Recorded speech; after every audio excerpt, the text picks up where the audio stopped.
Alors Pérez qui rejoue la carte du racisme, hein, on l'avait écouté l'autre jour. Il a insinué que les médias n'aimaient pas trop les Mexicains. Et là il recommence. Bon, il va falloir se calmer Sergio, à un moment donné, faut arrêter de se victimiser quoi. Hein. Avant sa victoire à Singapour, Pérez a traversé une période compliquée obtenant des résultats décevants. Marco s'était même laissé aller à une critique douteuse, pleine de stéréotypes en affirmant que Pérez, après les qualifs de Hongrie, avait peut-être trop bu de tequila. Ça fait écho à des propos récents d'Alonso. Les pilotes latins en F1 subissent-ils des préjugés trop négatifs, comme s'ils préféraient le farniente au labeur acharné.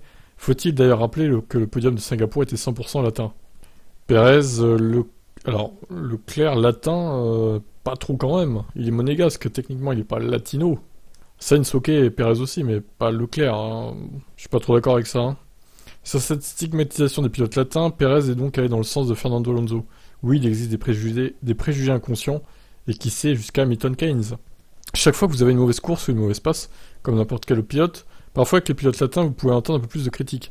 Et dans mon cas, on ne parlait que de quelques courses, vous savez. Ce n'est pas comme si toute l'année s'était mal passé. Vous voyez que d'autres pilotes, ils ont des problèmes similaires, on en parle à peine. Donc parfois, je me sens comme ça stigmatisé. Je l'ai ressenti tout au long de ma carrière. En même temps, c'est la beauté de notre sport d'avoir ce va-et-vient dans les médias, avec les médias, nous formons un grand sport, et en tant que sportif, vous recevez toujours de la motivation des médias ici et là. C'est absolument rien de plus que ça. Perez semble avoir été affecté par les critiques négatives, en particulier ces derniers Grands Prix. Parfois, j'ai l'impression que les gens ne comprennent pas vraiment la situation dans laquelle je suis, l'équipe dans laquelle je suis et qui je dois affronter et tout ça. Mais je ne suis pas ici pour que les gens me donnent du crédit. Je suis ici pour mes propres raisons, je dois juste aller de l'avant. J'ai juste l'impression que parfois on me prend pas au sérieux. Parfois les gens disaient bien c'est juste un Mexicain, il est paresseux, c'est sa culture. Qui dit ça quoi? Personne ne dit ça. Hein. Et c'est comme si, juste parce que tu es mexicain, tu n'es pas capable de rivaliser avec les meilleurs pilotes du monde. J'ai parfois ressenti cette attitude à mon égard, surtout dans les premières années, mais d'un autre côté, c'est toujours agréable de prouver que tout le monde peut être à la hauteur. Je crois qu'il en fait beaucoup sur ça, Pérez. Je suis pas sûr que... Il y a des gens qui disent que les Mexicains sont des feignasses et qu'ils méritent pas d'être en F1. Enfin bon, c'est un peu gros là quand même. Hein. T'as bien eu un Colombien, des Brésiliens, des Mexicains, enfin je veux dire, il y a de la place pour tout le monde, hein, du moment que le pilote est bon. Enfin c'est incroyable de dire ça quoi. Pérez conclut en rappelant que les pilotes mexicains en particulier ont peut-être plus de mérite que d'autres, car il leur faut changer de continent, d'univers, de repère pour personne en Europe. Bah, les pilotes US aussi, les pilotes brésiliens aussi, les pilotes colombiens aussi, les pilotes argentins, pas que les mexicains, hein, du coup. Hein.